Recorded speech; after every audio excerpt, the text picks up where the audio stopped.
이번 7주차 2차 시에서는 선택 구조의 종류에 대해서 살펴보겠습니다. 일반적으로 선택 구조는 단일 선택, 이중 선택, 다중 선택으로 나눠집니다. 각각의 선택 구조를 간단하게 살펴보면 단일 선택 구조는 선택 구조 중에 가장 단순한 선택 구조로서 분리현식이 true인 경우에만 명령문 블록이 실행되는 구조입니다. 이에 반해서 이중 선택 구조는 양쪽 경로가 모두 존재하고 그래서 true와 false 경로별로 서로 다른 명령문 블록을 실행하는 구조입니다. 마지막으로 다중 선택 구조는 여러 개의 선택 경로 중에 하나를 선택하여 해당 명령문 블록을 실행하는 구조입니다. 자, 그러면 단일 선택 구조에 대해서 좀 더 자세히 학습해 보도록 하겠습니다. 단일 선택 구조는 앞서 이야기하였듯이 선택 구조 중에 가장 단순한 선택 구조입니다. 분리현식이 true인 경우에만 명령 블록이 수행되는 구조입니다. 자, 오른쪽에 순서도를 살펴보면 분리현식을 먼저 평가를 하고 그 분리현식이 true인 경우에만 명령 블록을 수행하는 구조이고 false인 경우에는 건너뛰는 구조입니다. 왼쪽에 단일 선택 구조의 형태를 살펴보면 먼저 if라는 키워드가 나오고 그런 다음 분리현식이 나옵니다. 분리현식 다음에는 컬러이라는 기호가 나오는데요. 이 컬러는 그 다음에 명령문 블록이 있다라는 것을 표현을 합니다. 자, 각각의 명령문 블록에는 여러 개의 명령문들이 속하게 되는데요. 이 명령 블록에 속하는 명령문들은 같은 들여쓰기가 돼야 됩니다. 즉, if 키워드에서 한 4단어 정도, 4칸 정도 띄워서 명령 블록을 구성하게 됩니다. 자, 이렇게 되면 이 분리현식이 true일 경우에 해당되는 명령 블록이 수행되는 구조를 갖습니다. 자, 명령문 블록에 들어갈 명령문들은 들여쓰기가 모두 같아야 됩니다. 들여쓰기 칸이 조금이라도 틀리면 서로 다른 명령문 블록으로 판단이 되어 잘못된 결과가 나온다든지 또는 오류를 발생하게 됩니다. 자, 이러한 점은 여러분들이 좀 주의해서 편집을 하셔야 합니다. 다음으로 단일 선택 구조에 대한 예제를 살펴보겠습니다. 자, 먼저 다음 파이썬 프로그램에 대한 순서도를 먼저 작성을 하고 입력값으로 10과 51이 입력되었을 경우 각 단계별로 변수값을 나타내는 추적표를 각각 작성하는 예제입니다. 자, 여기서 추적표라는 것은 파이썬 프로그램의 각각의 단계별로 모든 변수값들의 값을 추적해서 나타내는 것입니다. 자, 이러한 추적표를 작성해 봄으로써 파이썬 프로그램 내에 모든 변수들이 각각 수행하면서 어떻게 변하는지를 우리가 추적할 수 있고 실제로 이제 오류가 발생을 했을 때 어디서 오류가 나는지를 변수의 값을 추적해 봄으로써 우리가 알 수가 있습니다. 자, 이 프로그램을 살펴보면 라인 1에서 정수값을 입력하는데요. 입력된 정수는 모두 문자열로 컴퓨터 내부로 들어오게 됩니다. 자, 이 문자열 자체는 정수가 아니기 때문에 int라는 명령어를 사용해서 정수값으로 변환한 후에 그것을 a라는 변수에 할당을 합니다. 라인 3에서 10이라는 값을 할당을 하고요. 라인 4에서 a 곱하기 2가 50보다 큰지를 나타내는 분리현식을 평가하게 됩니다. 자, 이 분리현식이 true가 되면 라인 5번과 6번이 하나의 명령 블록으로 즉 같은 들여쓰기가 되어 있기 때문에 하나의 명령 블록으로 되어 있는데요. 이 명령 블록이 순차적으로 수행이 됩니다. 자, 만약 4번 라인 4에 분리현식이 false로 판명이 되면 5번, 6번에 해당되는 명령문 블록을 건너뛰고 8번 명령문이 바로 수행되게 됩니다. 자, 그러면 이 파이썬 프로그램에 대한 순서도를 한번 작성해 보겠습니다. 자, 왼쪽 그림에 볼 수 있듯이 먼저 시작이라는 기호가 들어가고 평행 4변형 모양의 입력문이 들어갑니다. 그리고 y에다가 5를 할당하는 명령 블록이 들어가고 그런 다음 마름모꼴에 분리현식이 들어가게 됩니다. 자, 이 불리언식에는 두 개의 경로가 존재하게 되는데요.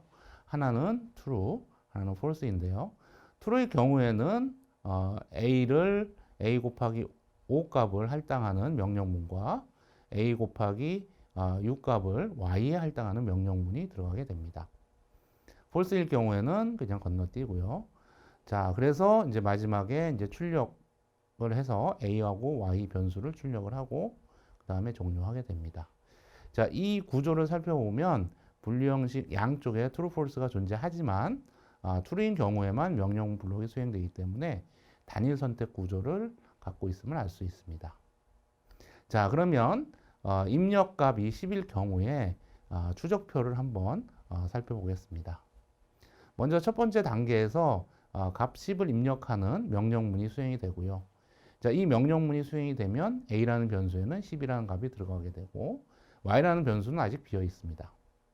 또 2단계에서 y 값에 5를 할당하는 명령문이 수행이 되면 변수 y 값에 5라는 값이 들어가서 실제로 변수 a는 10이라는 값이 그대로 존재하게 되고요. 변수 y는 5라는 값이 들어가게 됩니다. 자, 그런 다음에 분리현식이 평가가 되는데요. 이 분리현식의 결과는 false가 됩니다. 왜냐하면 a 값이 지금 10이라는 값을 가지고 있는데요. 20이 50보다 크지가 않기 때문입니다. 자, 그렇기 때문에 true 경로에 있는 명령 블록을 수행하지 않고 바로 건너뛰어서 프린트 문이 수행되게 됩니다. 그래서 10이라는 값과 5라는 값이 출력되게 됩니다. 자, 그러면 다음으로 입력값이 51인 경우에 추적표를 살펴보도록 하겠습니다. 마찬가지로 1단계에서 값 51을 입력을 하면 a라는 변수에 50이라는 값이 들어가게 되고요. y라는 변수는 지금 비어 있습니다. 자, 두 번째 단계에서 5라는 값을 y에다가 할당을 하면 비로소 y의 값이 5가 채워지게 됩니다. 자, 3단계로서 이제 분류현식을 평가하게 되는데요. a 값이 51이기 때문에 a 곱하기 2는 102가 되겠죠. 102 값은 50보다 크기 때문에 true로 판명이 됩니다. 자, 그렇기 때문에 이제 true로 판명이 됐기 때문에 true 경로상에 있는 명령문 블록이 이제 순차적으로 수행되게 됩니다. 자, 그래서 명령 블록의 첫 번째 명령문인 a에다 5를 곱한 값을 a에다 할당하는 명령문이 수행이 돼서 결국 51 곱하기 5 하면은 255 값이 되는데요. 그 값이 다시 a에 할당이 됩니다. 그래서 a 값은 51에서 255로 변경이 되고요. y 값은 그대로 5입니다. 자, 그 다음으로 a에다가 6을 곱한 다음에 그 값을 y에다 할당하는 명령문이 수행이 되는데요. 자, 이 경우는 255에다가 6을 곱하면 1530이라는 값이 됩니다. 자, 그 값이 y에 할당이 되기 때문에 a는 255 그대로이고요. y는 1530으로 변경되게 됩니다. 자, 그런 다음에 이제 6단계에서 프린트 명령문에 의해서 a와 y를 화면에 출력하게 되는데요. 자, 이것을 수행을 하면 화면에 255 값하고 1530 값이 출력되게 됩니다. 자, 이런 추적표를 좀 자세하게 살펴봤는데요. 앞서 얘기했듯이 이 추적표는 명령문 하나하나가 수행되면서 파이썬 프로그램 내에 존재하는 각각의 변수들이 어떻게 변하는지를 파악할 수가 있습니다. 자, 그렇기 때문에 여러분들이 처음에는 익숙하지 않지만 프로그램이나 아니면 순서도가 주어지면 어떻게 수행되는지를 파악하기 위해서는 이 추적표를 그려봄으로써 프로그램을 좀 더 완벽하게 분석을 할 수가 있습니다. 자, 다음은 숫자의 절대값을 구하는 예제입니다. 자, 사용자로부터 숫자 값을 입력을 받고 그 숫자 값의 절대값을 출력하는 파이썬 프로그램을 작성하는 예제입니다. 자, 이 예제는 단일 선택 구조를 사용하는 일반적인 예제입니다. 자, 화면에 파이썬 프로그램을 살펴보면 라인 1에서 input 명령어에 의해서 키보드로부터 문자열을, 즉 문자열 숫자를 입력을 받습니다. 자, 그런 경우에는 문자열 값이 있기 때문에 숫자 값으로 즉 실수값으로 변경을 해야 되는데요. 여기서 float라는 명령어가 문자열 숫자로 되어 있는 것을 실수값으로 변경하는 함수입니다. 자, 그래서 변경된 실수값을 x라는 변수에다가 할당하게 됩니다. 자, 그러면 x라는 변수는 실수형 변수가 되겠습니다. 라인 3에서 if 키워드 다음에 분리현식이 나오는데요. 이 분리현식은 x의 값이 0보다 작은지를 판단을 하는 것입니다. 자, 만약에 x의 값이 0보다 작으면 단계 4의 명령어가 수행이 되고요. 그렇지 않고 x가 0이거나 혹은 x가 양수이면 라인 4의 명령어를 건너뛰고 바로 라인 6으로 넘어가게 됩니다. 자, 만약에 우리가 입력을 마이너스 1이라고 했을 경우를 살펴봅시다. 그러면 사용자가 입력값으로 마이너스 1 값을 입력하였다고 가정해 봅시다. 그러면 라인 1에서 x는 마이너스 1 값이 할당이 되고요. 자, 라인 3에서 x가 0보다 작기 때문에 true로 판명이 됩니다. 그러면 이제 라인 4의 명령어가 수행이 되는데요. 이때는 원래 x 값에다가 마이너스 1을 곱한 다음에 다시 x에다가 할당하기 때문에 x는 마이너스 1 곱하기 마이너스 1이 계산이 돼서 x는 1 값이 할당이 됩니다. 그래서 이제 라인 6에서 출력을 하게 되면 1이라는 값이 출력이 되게 됩니다. 자, 이렇게 함으로써 주어진 음수 값이 양수값으로 변경이 되고요. 만약에 1이라는 값을 입력을 하였을 경우에는 라인 3에서 x가 0보다 작다라는 분류현식이 false가 되기 때문에 라인 4가 건너뛰게 되고 바로 라인 6에서 x값을 출력하게 됩니다. 이 경우에는 이제 x가 그냥 그대로 1이 출력이 됩니다. 자, 이렇게 함으로써 음수가 입력되었을 경우에는 마이너스 1을 곱해서 양수로 바꿔주고요. 양수가 입력되었을 경우에는 그대로 출력함으로써 모든 값에 대해서 절대값, 즉 양수값들이 출력이 되게 됩니다. 다음으로 이준 선택 구조에 대해서 살펴보겠습니다. 이준 선택 구조는 양쪽 경로 모두에 명령 블록이 존재하는 경우입니다. 따라서 분리현식의 결과에 따라서 서로 다른 명령 블록이 실행되는 구조입니다. 좀 더 자세히 설명하면 화면의 순서도와 같이 분리현식의 결과가 true이면 명령 블록 1이 실행이 되고요. 그렇지 않고 분리현식의 결과가 false인 경우에는 명령문 블록 2가 수행되는 구조입니다. 자, 마찬가지로 단일 선택 구조와 마찬가지로 분리현식 다음에는 콜론이 나오는데요.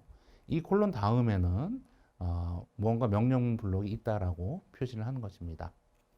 자, 그래서 분리현식 다음에 콜론, 다음에 명령 블록 1이 나오고, 자, 여기까지는 단일 선택 구조와 같은데요.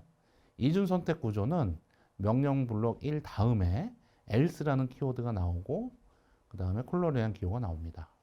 자, 이 콜론 다음에 명령 블록 2가 나옵니다. 따라서 if 키워드 다음에 나와 있는 분리현식의 결과에 따라서 true이면 명령 블록 1이 수행이 되고요. 이 분리현식이 false이면 else 다음에 나와 있는 명령 블록 2가 나오게 됩니다. 자, 여기서 명령 블록 1과 명령 블록 2는 if나 else 칸에서 4칸 정도 들여쓰기가 되어야 됩니다. 들여쓰기가 서로 다르면, 즉 명령문 블록 내에 있는 명령문들의 들여쓰기가 서로 다르면 같은 명령 블록으로 판단되지 않기 때문에 오류나 우리가 원하지 않는 결과를 산출할 수 있기 때문에 들여쓰기를 신중하게 고려해서 편집하여야 합니다. 자, 다음은 이제 예제를 한번 살펴보겠습니다. 자, 다음 순서도의 입력값이 각각 1이나 마이너스 1, 0인 경우에 각각의 출력값이 무엇인지 한번 살펴보는 것입니다. 그리고 이에 대한 파이썬 프로그램을 작성해 보겠는데요. 자, 왼쪽에 있는 순서도를 살펴보면, 자, 첫 번째 이제 a라는 값을 입력을 하고요. 그 값이 0보다 크면 양수라는 값을 출력을 하고요. 자, 0보다 크지 않다. 즉 0이거나 0보다 작으면 음수라는 값을 출력하게끔 하였습니다. 자, 이 구조는 불리현식 양쪽 모두에 명령문 블록이 존재하기 때문에 즉 양수를 출력하는 명령문 블록 또 음수를 출력하는 명령문 블록이 각각 존재하기 때문에 이 경우에는 이중 선택 구조라고 볼 수가 있습니다. 자, 이것을 파이썬 프로그램으로 작성을 하면 오른쪽에 코드와 같습니다. 자, 라인 1에서 input 명령어에 의해서 키보드로부터 문자의 숫자를 입력받습니다. 그런 다음에 그것을 int라는 명령문에 의해서 정수값으로 바꿔주고 바꾸어진 정수값이 a라는 변수에 할당되게 됩니다. 라인 3에 if 다음에 분리현식이 있는데요. 이 분리현식은 a 값이 0보다 큰지를 살펴보는 것입니다. 자, a 값이 0보다 크면 라인 4에 명령문이 수행이 되고요. 그렇지 않은 경우에는 else 다음에 있는 라인 6번의 명령문이 수행이 됩니다. 자, a가 양수라고 하면 즉 0보다 크면 라인 4에 양수라는 값이 화면에 출력을 하고요. 그렇지 않고 a가 0이거나 음수값을 가지면 라인 6번의 명령문이 수행이 되어 음수라는 값이 화면에 출력이 됩니다. 자, 이중 선택 구조를 사용하였기 때문에 if 경로와 true 경로에 각각의 명령 블록이 존재하게 되는데요. 이 프로그램은 오류가 존재하게 되는데요. 이중 선택 구조를 사용하기 때문에 a가 0보다 큰 경우 또는 그렇지 않은 경우만 나누었습니다. 사실 a가 0보다 크지 않은 경우에는 a가 0인 경우하고 a가 0보다 작은 경우로 더 나눠집니다. 자, 그것들을 모두 음수라고 표현하기 때문에 약간의 오류가 존재하게 되는데요. 예제로서 이중선택 구조를 사용하기 때문에 이제 이러한 오류가 발생을 하였습니다. 다른 선택 구조를 사용을 해서 이러한 오류를 해결하는 방법에 대해서는 다음에서 살펴보도록 하겠습니다. 다음 예제는 두 숫자 중에 누가 큰지를 판별하는 예제입니다. 자, 사용자로부터 두 개의 숫자를 입력받아서 그것들을 각각 변수 a와 b에 저장을 하고 이 둘 중에 큰 값을 출력하는 파이썬 프로그램을 작성하는 예제입니다. 자, 앞서 살펴본 이중 선택 구조를 사용해서 이 문제를 해결해 보겠습니다. 라인 1과 라인 2에서 각각 숫자를 입력받아서 a라는 변수와 b라는 변수에 할당을 하였습니다. 라인 4에서 변수 b 값과 변수 a 값의 대서 비교를 수행을 합니다. 즉 b 값이 a보다 크면 라인 5에 명령문이 수행이 되고요. 그렇지 않은 경우에는 라인 7에 명령문이 수행이 됩니다. 자, 라인 4에서 b 값이 a 값보다 크면 맥시멈이라는 변수 값에 큰 값인 b 값이 b 값을 할당하게 되고요. 그렇지 않은 경우에는 a 값이 더 크기 때문에 라인 7에서 맥시멈 변수 값에 a 값을 할당하게 됩니다. 자, 이러한 이중 선택 구조가 모두 수행된 다음에는 라인 9번에 맥시멈 값을 출력하게 됩니다. 자, 그런데 우리가 꼭 이중 선택 구조만 사용해서 이 문제를 해결할 수 있는 것은 아닙니다. 자, 다음에 이제 단일 선택 구조를 이용한 파이썬 프로그램을 살펴보겠습니다. 자, 이 구조에서 라인 1번과 2번은 값을 입력받아서 각각 변수 a와 b에 할당하는 명령문으로 이중 선택 구조에서 살펴본 명령문과 같습니다. 먼저 여기서는 a라는 변수 값이 큰 값이라고 먼저 가정을 합니다. 그래서 라인 4에서 a의 값을 맥시멈에 할당하게 됩니다. 그런데 a 값보다는 b 값이 더 크다라고 판명이 되면 비로소 맥시멈 값을 b로 바꾸게 되는 것입니다. 즉 라인 5에서 b 값이 a 값보다 큰지를 살펴보고요. 만약에 이것이 true로 판명이 되면 원래 맥시멈에 a 값이 할당이 되어 있는데 그것을 b 값으로 라인 6에서 바꾸는 것입니다. 그런 다음에 이제 라인 8에서 맥시멈 값을 출력하게 되는 것입니다. 자, 이 구조는 단일 선택 구조만을 사용을 해서 문제를 해결한 방식입니다. 자, 이 예제에서는 우리가 살펴보았듯이 하나의 문제에 대해서 이중 선택 구조를 활용을 해서 문제를 해결할 수도 있고요. 또한 단일 선택 구조를 이용해서 문제를 해결할 수 있습니다. 자, 어떤 구조를 쓰는지는 여러분들의 몫입니다. 자, 어떤 구조가 더 효율적인지 여러분들이 살펴보고 또는 이해하기 편한지를 살펴보고 적절한 선택 구조를 선택을 하면 되겠습니다. 자, 또 다른 예로 홀수와 짝수를 찾아보는 예를 살펴보겠습니다. 자, 사용자로부터 하나의 정수값을 입력받은 후에 그 입력값이 홀수 또는 짝수인지를 출력하는 파이썬 프로그램을 작성하는 예제입니다. 자, 먼저 라인 1에서 정수값을 입력받습니다. 라인 3에서 입력받은 x의 값이 짝수인지를 판별하는 분리현식이 들어가게 되는데요. 자, x값이 2로 나눈 나머지 연산자를 쓰게 됩니다. 이 나머지 연산자의 기호로 %라는 기호를 쓰게 되는데요. 자, x를 2로 나눴을 때 그 값이 0이면 이것은 짝수가 됩니다. 즉 나누어 떨어지는 숫자가 되는 것입니다. 그런데 나누어 떨어지지 않고 1이라는 값이 나오게 되면 그 값은 홀수가 됩니다. 자, 그래서 라인 3에서 자, x가 2로 나눈 나머지 값이 0과 같은지를 먼저 판단하게 됩니다. 자, 그래서 그것이 true가 되면 라인 4가 수행이 되고요. 그래서 짝수가 화면에 출력이 되게 됩니다. 자, 그렇지 않고 false로 판명이 되면 나머지가 있다라는 이야기입니다. 그래서 else 다음에 있는 라인 6이 수행이 돼서 화면에 홀수라는 문장이 출력되게 됩니다. 자, 다음으로 다중선택 구조에 대해서 살펴보겠습니다. 다중선택 구조는 여러 개의 선택 경로 중에 하나를 선택하는 구조입니다. 다소 복잡해 보일 수 있지만은 화면에 보시는 순서도를 보시고 잘 이해를 하면 되겠습니다. 자, 먼저 분리현식 1을 먼저 평가하게 되고 그 분리현식의 평가값이 true로 판명이 되면 명령문 블록 1을 수행을 하고 다중선택 구조를 마치게 됩니다. 자, 만약에 분리현식의 결과가 true가 아니고 false로 판명이 되면 그 다음 분리현식 2로 넘어가게 됩니다. 자, 분리현식 2가 다시 true로 판명이 되면 명령 블록 2가 수행이 되고 다중선택 구조를 종료하게 됩니다.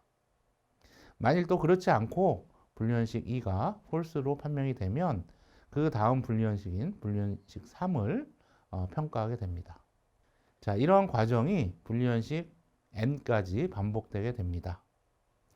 자, 마지막 분리현식 n에서 true로 판명이 되면 명령 블록 n이 수행이 되고 그렇지 않은 경우에는 명령 블록 n 플러스 1이 수행이 되게 됩니다. 이러한 다중선택 구조에서 특정한 명령 블록이 수행이 되려면 그 이전까지의 분리현식이 모두 false여야 되고요. 해당되는 분리현식이 true일 경우에 그거에 대응되는 명령 블록이 수행되게 됩니다. 그래서 마지막 명령 블록 n 플러스 2는 그 앞에 있는 모든 분리현식이 false가 돼야지 수행되는 구조가 되겠습니다. 다음으로 일반적인 다중선택 구조에 대해서 살펴보겠습니다. 자, 앞서 순서들을 살펴보았는데요. 다중선택 구조를 파이썬 프로그램으로 작성을 하면 먼저 if라는 키워드가 나오고 그런 다음에 분리현식 1이 나오게 됩니다. 자, 이 분리현식 1이 true로 판명이 되면 명령 블록 1을 수행을 하고 다중선택 구조를 종료하게 됩니다. 만약 그렇지 않으면 그 다음에 elif라는 키워드가 나오는데요. 자, 이것은 else if의 약자입니다. 자, elif는 그렇지 않은 경우에, 즉 앞서 나온 분리현식의 결과가 false인 경우에 다시 해당되는 분리현식을 수행하는 경우입니다. 자, 그래서 분리현식 1이 false인 경우에 그 다음 분리현식 2가 수행이 되게 됩니다. 자, 이런 분리현식 2가 true가 되면 명령 블록 2가 수행이 되고 다중선택 구조를 마치게 됩니다. 만약 그렇지 않은 경우에는 다시 elif가 나오고 분리현식 3이 수행이 됩니다. 자, 이런 과정이 분리현식 n까지 반복이 되는데요. 마지막 분리현식 n에서 그 분리현식이 true가 되면 명령 블록 n이 수행이 되고 그렇지 않은 경우에는 마지막 부분은 더 이상 불리언식을 수행하지 않기 때문에 마지막 부분에서는 else 키워드가 나옵니다. 그리고 명령문 블록 n+1이 수행이 되게 되는 것입니다. 다중선택 구조의 예를 살펴보면 나이 값을 입력받아서 그 나이 값이 19세 이상이면 성인입니다 라는 것을 출력을 하고요. 그렇지 않고 13세 이상이면 청소년입니다. 또 그렇지 않으면 아동입니다 라는 것을 출력하는 예제입니다. 먼저 라인 1에서 나이를 입력받습니다. 자, 라인 3에서 if라는 키워드 다음에 age 값이 19보다 크거나 같냐라는 것을 판별하게 되는데요. 만약 그렇다고 한다면, 즉 true로 판명이 된다면 당신은 성인입니다 라는 것을 라인 4의 명령어에 의해서 출력을 하고 다중선택 구조를 끝내게 됩니다. 그렇지 않은 경우에는 라인 5에 elif 다음에 불리언식을 다시 수행하게 됩니다. 이때는 age 값이 13이라는 것보다 크거나 같은지를 살펴봅니다. 만일 이것이 true로 판명이 되면 라인 6에 명령문이 수행이 되는데요. 그래서 당신은 청소년입니다 라는 것을 출력하게 됩니다. 만일 라인 5에서의 불리언식이 false로 또 판명이 되면 라인 7 다음에 있는 라인 8이 수행이 돼서 당신은 아동입니다 라는 것을 출력을 하고 프로그램을 종료하게 됩니다. 자, 이 프로그램을 좀 분석을 해보면 입력받은 age 값이 19세보다 크면, 즉 19보다 크면 성인입니다 라는 것을 출력하게 되고요. 그렇지 않고 나이가 18세 미만이고 13세 이상이면 청소년입니다 라는 걸 출력을 하고, 그렇지 않고 13세 미만이면 아동입니다 라는 것을 출력하게 되는 것입니다. 또 다른 예제를 살펴보겠습니다. 자, 숫자 자릿수 세기라는 예제인데요. 사용자로부터 0부터 999 사이의 숫자 하나를 입력받고요. 그 값의 자릿수를 출력하는 파이썬 프로그램입니다. 만약에 숫자가 9 이하이면 자릿수 값은 1이죠. 그래서 카운트라는 변수에 1이라는 값을 할당을 하고요. 그렇지 않고 99보다 작으면, 즉 두 자리 숫자이면 카운터에 2라는 값을 할당하게 됩니다. 그렇지도 않으면 세 자리 숫자가 되기 때문에 카운터에 3이라는 값을 출력하게 됩니다. 자, 라인 3에서 자, x가 9보다 작은지를 살펴봅니다. 그것이 true로 판명이 되면 라인 4에서 카운터에 1을 할당을 하고 다중선택 구조를 종료하게 됩니다. 그렇지 않은 경우에는 다시 x가 99보다 작은지를 판명하게 되는데요. 이 경우에 true로 판명이 되면 라인 6에 카운터에 2를 할당을 하고 다중선택 구조를 종료하게 됩니다. 만약에 그렇지도 않은 경우에는 라인 8에서 카운터에 3이라는 값을 할당을 하고 다중선택 구문을 종료하게 됩니다. 마지막에 라인 10에서 자릿수 값을 출력하게 되는 예제입니다. 다음 예제는 요일을 출력하는 예제인데요. 사용자로부터 1부터 7까지의 숫자를 입력받고 숫자에 해당되는 요일을 출력하는 순서도와 파이썬 프로그램을 작성하는 예제입니다. 사용자가 2를 입력하면 일요일이라고 출력을 하고, 자, 2는 월요일, 3은 화요일, 4는 수요일, 5는 목요일, 6은 금요일, 7은 토요일을 출력하는 것입니다. 그리고 입력값이 1부터 7까지의 숫자가 아니라면 오류 메시지를 출력하는 예제입니다. 1부터 7까지의 입력받은 값에 따라서 서로 다른 요일을 출력해야 되기 때문에 다중선택 구문을 선택을 해야 합니다. 순서도를 살펴보면 먼저 입력을 받고요. 그 입력된 값이 1인 경우, 또 2인 경우, 3인 경우, 그리고 마지막에 7인 경우까지 해서 불리언식을 평가를 하고 해당되는 불리언식이 true인 경우에 해당되는 요일을 출력하는 순서도입니다. 자, 이것들을 파이썬 프로그램으로 작성을 하면 화면에 코드와 같습니다. 먼저 라인 1에서 이제 입력을 받아서 그것을 day라는 변수에 할당을 합니다.